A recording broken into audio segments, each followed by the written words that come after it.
join me in the holding area as the cars are ready to go out for the second race here at Cadwell Park in the BRSCC Alfa Romeo Championship.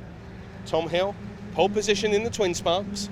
Now remember, last night he had a problem with his gearbox, so he's going to be starting the race, keeping it calm, keeping it slow, trying to bed the car back in. We'll wait and see. But it's at the front of the grid where the action's really going to be happening. Simon McPhee, race winner yesterday, on pole position. His brother Chris is at the back of this group. Is he going to try and come through and race with his brother to take a victory? We'll wait and see. Andy McEwan, it's over to you to talk us through the race and the rest of the grid. Yes, thank you, Lloyd. Well, yesterday's race was interesting, that's for sure. We're still not entirely sure what happened to Chris Oxborough and Chris McPhee, but they're back out there, which is good to see. Here's how they lined up then. They start this one how they finished yesterday's race. So Simon McPhee and Paul Webster on row 1 ahead of Scott Austin and Chris Oxborough. Then Chris McPhee, the last of the modified and power trophy runners. Then we have the twin sparks, Tom Hill from Mike Tideman ahead of Richard Ford and Dave Messenger. Then Christian Leith, Simon Creswell, Riccardo Lasselli, Chris Healy and Andy Inman. So we've got everyone out there that should be, and we're looking forward to another entertaining race. What sort of a start can Paul Webster make? Remember, he started second on the grid in yesterday's race. Did not go for all to plan for him at the start of it. He slipped backwards, then worked his way back through into second place and nearly took the win on the last lap. What will happen in race 2? Let's find out. The lights go out, away we go, and it's a good start from Simon McPhee from pole position. Again, not a great launch from Webster, but he's going to do his best to at least hold on to second place. In fact, he may even go for the race lead. Around the outside of McPhee down towards turn number 1. The twin spark cars get underway, and it looks like Tom Hill will hang on to the race lead there, or will he? Mike Tideman actually gets a good second phase of the start, draws himself alongside, noses in front in towards Coppice Corner, and they will run wheel to wheel through the first turn. Tom Hill almost leans on him on board with Dave Messenger there. Looking back at Richard Ford, he's not had a great start. He slipped down at least one position off the line. Then it's Simon Creswell, the orange car, next in line, but who is going to be leading the twin spark element of the race? They come out of Charlie's for the first time. At the head of the field overall, it's Simon McPhee from Paul Webster and Chris Oxborough. Then Chris McPhee goes 4th, and Scott Austin drops down into 5th position. Then the gap back to the twin sparks, and who is going to appear as the race leader there? We'll have to find out in a moment or two. On board with Dave Messenger, he is in 3rd place. Ahead of us in 2nd place is Mike Tideman, which means that it is Tom Hill that held on to the race lead despite that early challenge from the man who started on the outside of row number 1. It's about 3 Charlies in towards the right-left flick at the gooseneck, and as they head downhill, the leading contenders overall make their way back uphill towards the mountain. And Simon McPhee and Paul Webster, this is a resumption of the battle that they had in the latter stages of yesterday's race, but with Paul Webster being in 2nd place a little bit earlier on in this one, can he do something about the race leader? Can he maybe managed to find a way into the race lead? All pleasant conditions today here at Cadwell Park we had yesterday. It was quite dull and grey and cold, and there was a bit of rain in the air. Today though, nice and sunny, warm conditions. This is much more like it, British summertime at its best though. 2 days, 2 completely different sets of conditions. Back on board with Dave Messenger, and this rearward facing shot through the Hall Bends really shows how spectacular and just how undulating that piece of road is. He's quite under pressure here from Richard Ford. Managed to get himself a 3rd place finishing class yesterday, did Richard. So the podium goes his way. The man who was 4th place in the championship coming into this weekend still should be, although Simon McPhee, no, I think he actually came into this one, yeah, not that far behind Simon McPhee, but of course Simon has been able to go and win his class in the first race, and Richard Ford was not able to win his class. He was only 3rd. Leaders then down through the dip, leaders in the twin spark class that is, back on board with Richard now, looking forward at Dave Messenger, the car we were just looking backwards from. As we hit the brakes, behind us is Christian Leith, that's the silver car in our mirrors, and attacking him, Simon Creswell. Look how close it is though, as they go through Park Corner and into Chris Curve. Christian Leith trying to get the over-under here, trying to get inside of Richard Ford, still can't do it, but this is a cracking shot, looking forwards and backwards from Richard's 4th place car. Dropping down the hill again towards the gooseneck, and it's all starting to stack up slightly behind Mike Tideman, a bit like it did yesterday when in the early stages it was Richard Ford applying the pressure. Only for Richard not to have a particularly good restart after the safety car period. We got 10 laps in yesterday's race, and hopefully if we don't get any safety cars, we're looking to try and get a few more in today. We have a couple of laps behind the safety car in yesterday's first encounter. So leaders head back through the Hall Bends in the twin spark class. Dave Messenger, you see the suspension working there. It's a full workout for car and driver. A flat out lap around Cadwell Park. When you're racing this close together, the slightest mistake, and if you're Mike Tyderman, you're going to lose 4 places. If you're someone in the middle of the pack though, you could end up running into the back of the car in front or losing places to the car behind you. You've got to be inch perfect, and this is a really difficult circuit on which to be inch perfect. Back down into Coppice they go again. There goes Christian Leith, who has already made a return to the podium in the series that he last raced in 4 years ago, before this year. Back out onto the Park Straight though, and he's under pressure from Dave Messenger, who's really starting to reel in Mike Tyderman here. Mike Tyderman having to defend, I think, towards Park Corner. Yes, he'll have to go to the inside line, and so Messenger goes to the outside, back to the inside. Look at the car bouncing around. He gets into the back, I think, there of Mike Tyderman slightly. Really had to back out of it. That stacks everyone else off the contact with Richard Ford. Messenger sideways, Leith on the grass. Oh, what a save from Christian Leith as he rejoined the pack right in front of Simon Creswell, who had to slam on the anchors to avoid contact. But that all kicked off there because of Dave Messenger's aborted attempt at finding a way into second place in the class. He got all sideways, had to hit the brakes himself to avoid significant contact with Mike Tyderman, and that just held up everybody else, and there was nowhere for them all to go. So lucky in a way, actually, that we didn't have more contact there. Everyone's been able to continue and live to fight another day, but that was very, very close indeed. That's the sort of racing that you get quite often here in Cadwell Park, because if something does go wrong up the road and people do start tripping over each other, there's nowhere really for the cars behind them to go. Lots of understeer there for Tyderman as he works his way through the Hall Bends and down in towards the hairpin once again. This train of cars getting ever closer together, it would seem, and there are more cars not that far behind them either. If they really start falling over each other, then this could yet become an even more intense battle.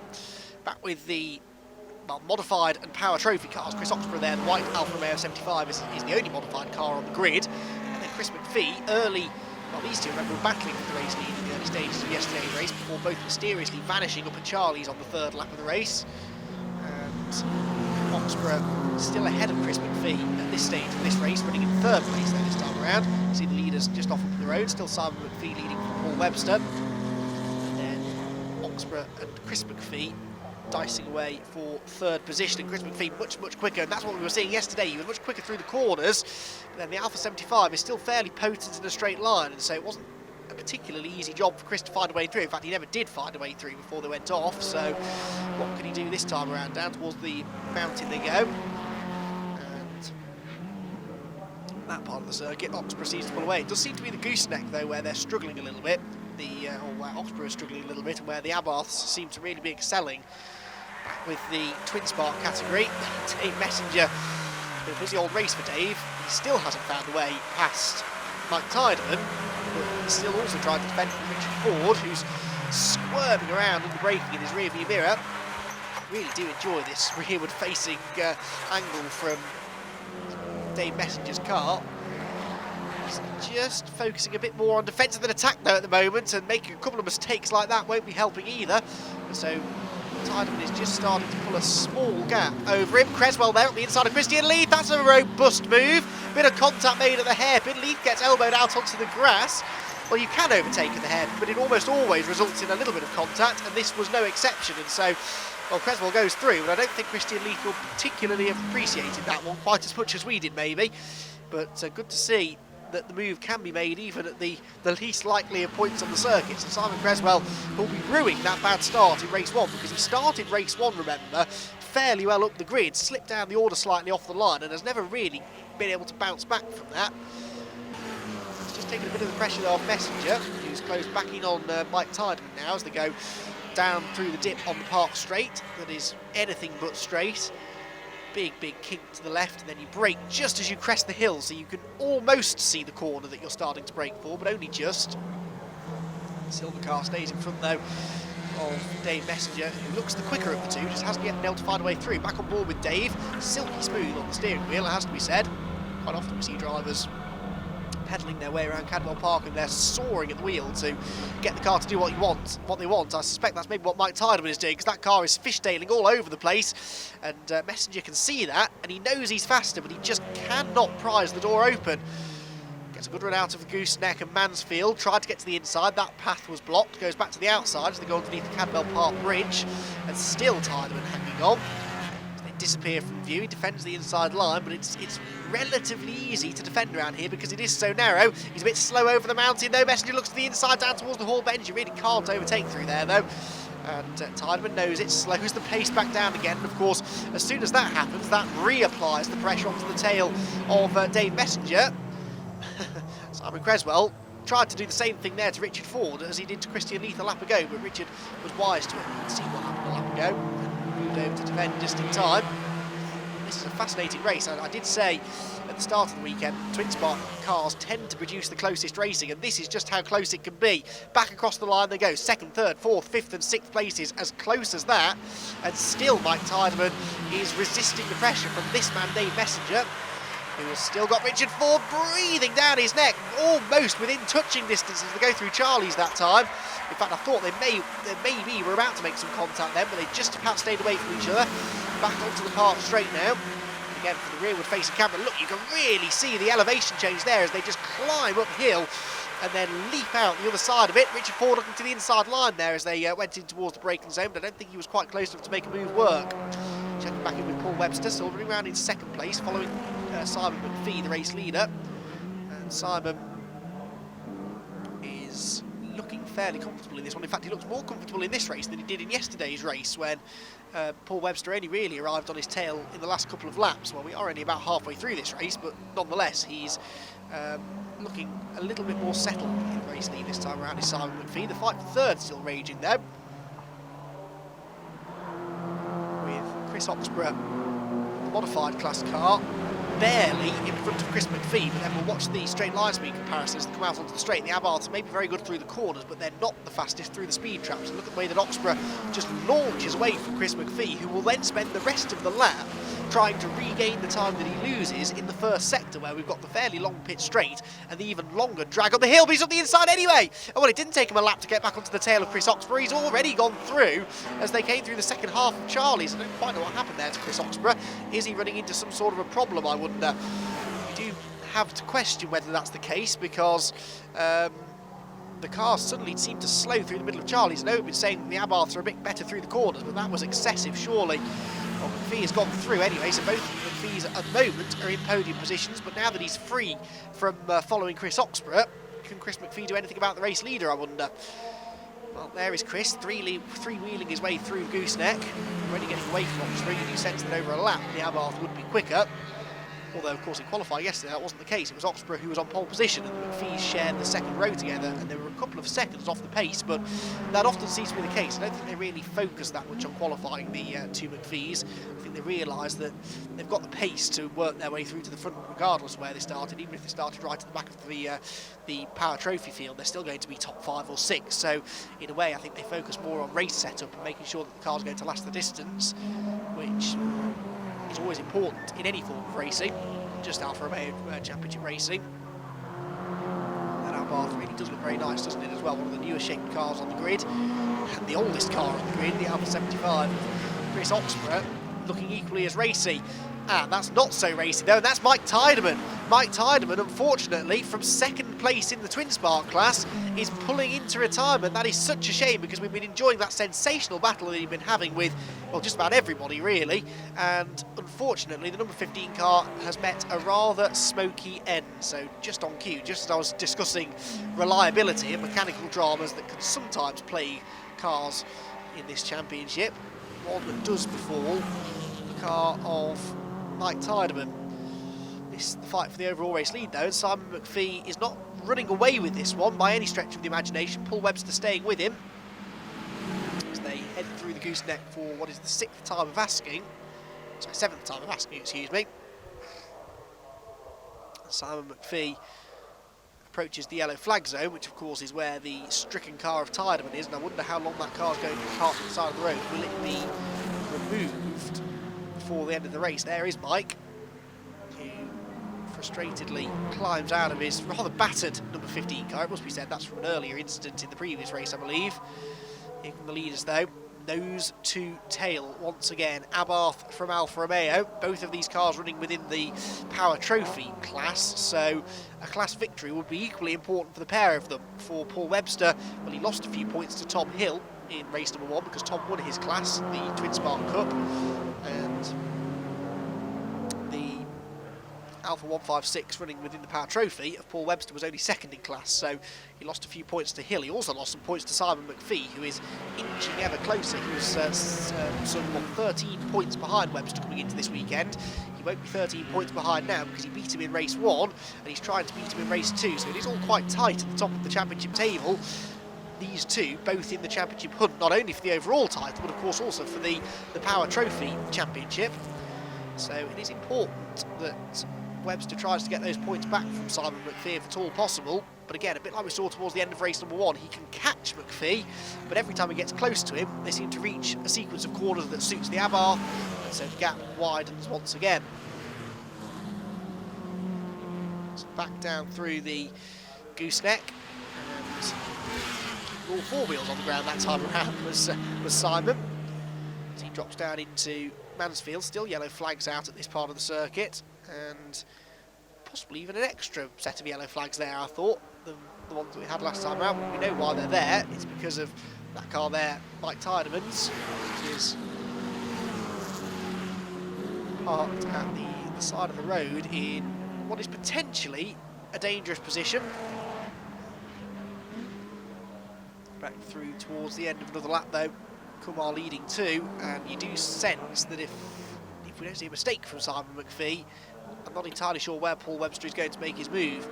Webster is pretty close, but not that close. He's going to try and get a good run down the pit straight here, maybe get in the slipstream up towards Coppice Corner. Then we know that the gap will come down. We're on to the final lap of the race though, so he is running out of time. And there, rather blatantly, out goes the last lap board.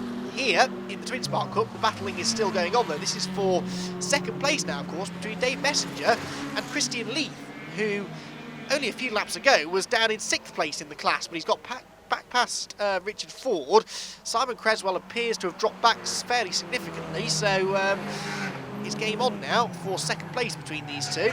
Drop Richard Ford, oh, there, well, Simon Creswell really dropping back now, off into the tyre wall fairly heavily. What on earth happened there? He's lost it through the Hall Bends, but I didn't see how it started. Either way, he will not be able to get to the end of the race by the looks of it. So that's another Twin Spark car that falls by the wayside, unfortunately. They've been dropping like flies over the last couple of laps. At the head of the field overall, though, and about to head up towards that part of the circuit where there will be even more yellow flags out than there have been for the last few laps, are Simon McPhee and Paul Webster. And Simon looks to have done enough now, I think, to have kept Webster at bay through the final run through the Hall Bends. Yellow flags out there, as I suggested, would be the case as a result of Simon Creswell's stricken car, which is just to the right of shot there. But with one more corner to go, it looks as though it's going to be a double race victory here at Cadwell Park, and the third driver in 3 consecutive meetings to double up on race wins is Simon McPhee, who comes out of the final corner, sees the checkered flag and wins round number 6 of the BRSCC Alfa Romeo Championship. Paul Webster gets a pair of second place finishes, and Chris Webster gets to the finish this time and finishes on the podium. Great drive from him.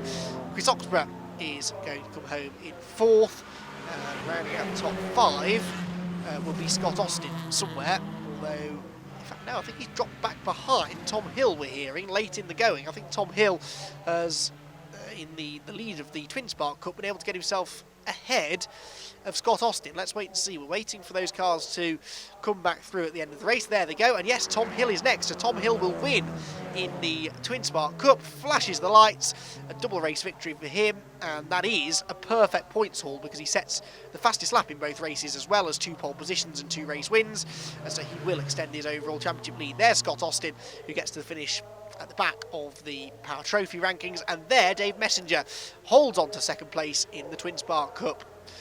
So it is a race victory for Paul Webster from Simon McPhee Simon McPhee from Paul Webster, beg your pardon, the top 2, from Chris McPhee, Chris Oxborough and Tom Hill rounding out the top 5. He wins the Twin Spark Cup. Then it's Scott Austin, Dave Messenger, Christian Leith and Richard Ford, with Riccardo Loselli rounding out the top 10. Then it's Chris Healy 11th and Andy Inman 12th. We lost, unfortunately, Simon Creswell and Mike Tideman. Creswell with an accident and Tideman with what looked like a fairly expensive mechanical issue. Simon, congratulations. 2 wins out of 2 here at Cadwell Park. You must be elated. Yeah, very pleased with that. It's been a hard weekend, but yeah, it's been good. And not really a huge amount of pressure from behind either. No, we are very quick through the corners in the puntos, so I mean, Paul's quick down the straights. But as long as you can get a good run through the corners, we can hold him off around here, which is good. Well, it seems to work well for you. Congratulations once again, and we look forward to seeing you next time out. Thanks very much. Paul, well done on second place. Hard fought race out there as well, especially with Chris coming up behind. Yeah, it was. I lost second and fourth gears yesterday, so I was limping around a bit today, and I sort of worked out yesterday where I could get third and fifth, but with Simon in front, he had the edge in the bits I needed fourth, which is up the top through Charlie's and up the top end, and I just couldn't get close enough to him, and he drove an excellent race, didn't make one mistake, but we were close all the way around. We lost the rest, but it was a shame, but we had a good race. He did well, good one. Repairable for next time out? I don't know, because I've blown the engine, I think, on the in lap, so it's got blue smoke puffing out the back and it's just conked out, but I'll be there for Snetterton, definitely. Well, we certainly look forward to seeing you there. Congratulations once again on your podium. At least you've got some consolation to go away with the weekend. Yeah, thanks very much.